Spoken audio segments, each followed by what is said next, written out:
Гипотиреоз деген эмне? Гипотиреоз деген бул калкан бездин гормондору нормадан аз иштеп чыгуусу. Калкан без биздин денебиздеги бүткүл орган жана системаларды контролдойт. Ошондуктан биз буга маани берип көңүл бурушубуз керек. Гипотиреоз болуунун себептери. Эмне себептен гипотиреоз пайда болот? Кыргызстанда өтө көп кездешет, анткени Кыргызстан йод жетишпеген жерлерге кирет. Бизде сууда, жерде йод жетишпегендиктен калкан без гормондорду аз иштеп чыгат.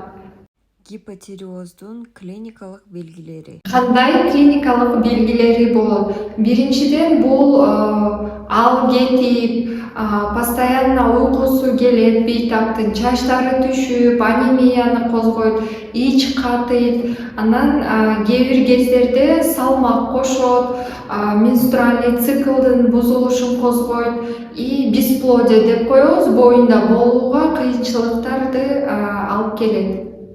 Гипотиреоздун профилактикасы. Кандай профилактика кылсак болот? Бул жака группа рискалар деген болот. Бул биринчиден кош бойлуу айымдар, эмчек эмизген аялдар жана школьниктер, студенттер кирет.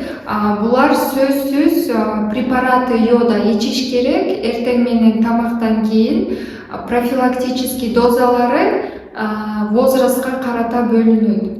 Уже гипотиреоз чыгып калса, ТТГ деген гормондон билебиз. Ошол ТТГ 4төн ашык болсо, сөзсүз УЗИ кылып, калкан безди адиске кайрылыш керек. Ал жакта дифференциальный диагноз кылынып, сизге ылайыктуу лечение жазып берилет.